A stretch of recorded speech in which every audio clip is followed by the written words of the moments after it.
Hey, welcome back to No Hype Beer Reviews. Unless it's your first time, then welcome. Please consider subscribing. If you do, hit the notification bell, get all the updates.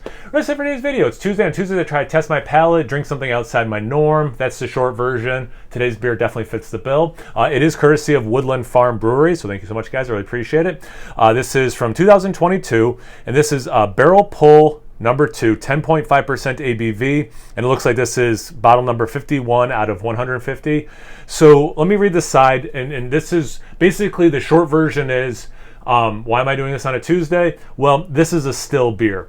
It came right out of the barrel. He did not carb it, and that is definitely a different way to drink, and I don't get a lot of opportunities to drink stuff right out of a barrel, so it's like, this is like a really special thing, in that, you know, that's why I want to read this side and really kind of hit on what this beer is. In all aspects. The Barrel Pull series brings you the unadulterated experience of sampling beer directly from the barrel. Intentionally served still and uncarbonated, none of the flavors are masked whatsoever. This is my way of being able to share this experience with you. And this is courtesy of Keith, the owner brewer. And I did go there, again, maybe I shouldn't say again, but like, I don't know, 6 months ago maybe at this time. It feels like a long time ago. And too long, it feels like, for sure.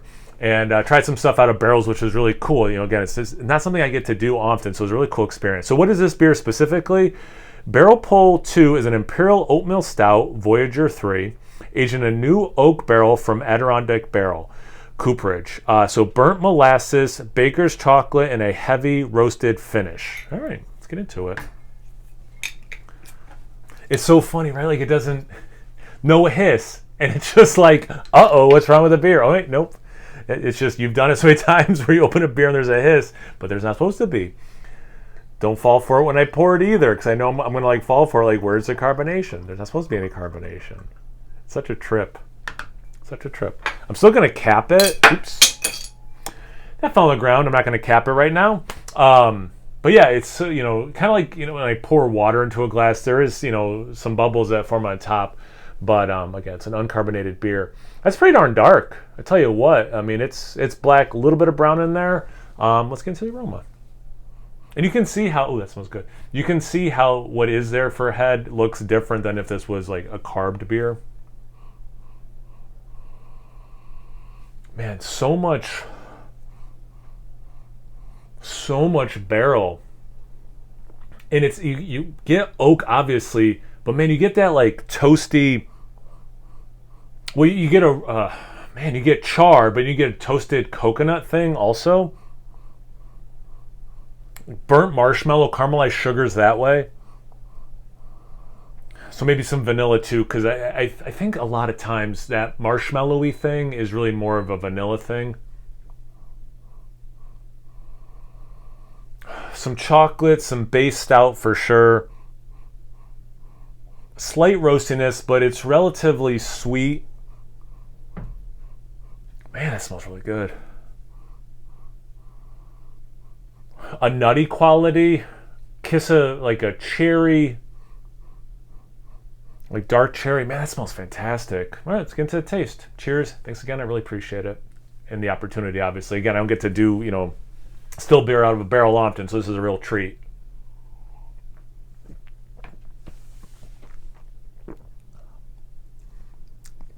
That is so cool. It is such a cool experience, man. A lot of chocolate. So like the aroma, a lot of chocolate. Well, I got chocolate aroma, but like in the taste, it's probably actually more chocolate. Caramel, which I didn't talk about at all in the aroma. Definitely get some nice caramel notes on the palate. You get some of that oak, woodiness, a little nuttiness. That toasted, charry quality for sure comes through. Hides the ABV well. Little bit of warmth on my breath, real little bit. 10.5%, like kind of exactly what I would expect, actually, for that.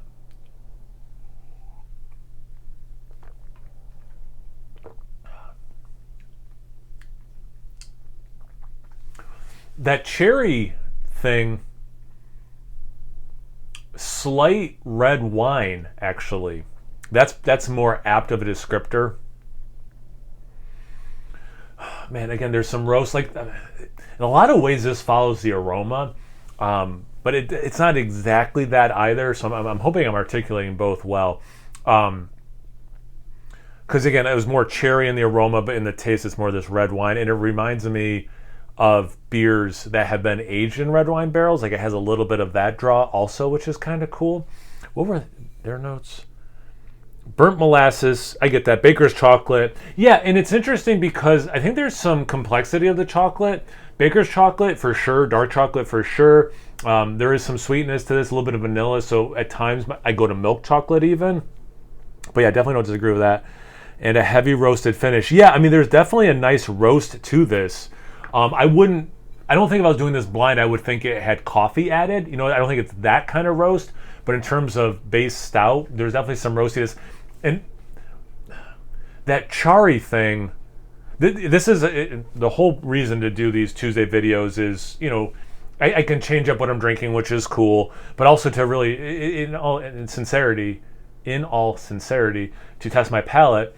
And that like roasty thing and that char thing are completely different, you know, but like I'm noticing that I'm overlapping them in my mind. So it's kind of a cool experience that way.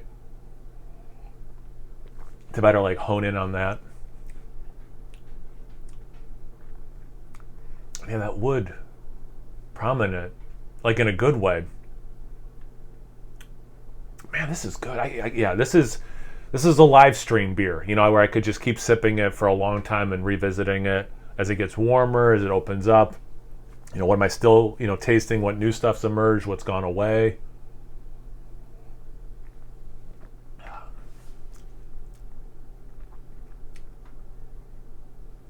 You know, it's funny. I say it's not roast enough to be coffee, but there's a slight coffee note now that I'm sipping. I got it like compounding on my palate. Yeah. This is not a live stream, so I'm going to do one more sip and then wrap it up. But man, this is... This is equal parts a cool experience and super tasty, which also was last week's Tuesday video where I had one of their beers that was aged in a single barrel, and then I had the bourbon from that barrel, and that was really cool to see what carried over, what did not carry over. So kind of cool that 2 weeks in a row I'm using the same brewery for testing my palate.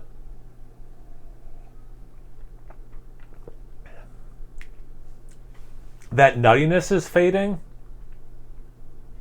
The complexity of chocolate is amplifying a little bit more again, where I'm even getting a little bit of that coffee with the roast, which I kind of made a point to say I wasn't getting a few sips ago. So that's cool. Yeah, this is great. This is awesome.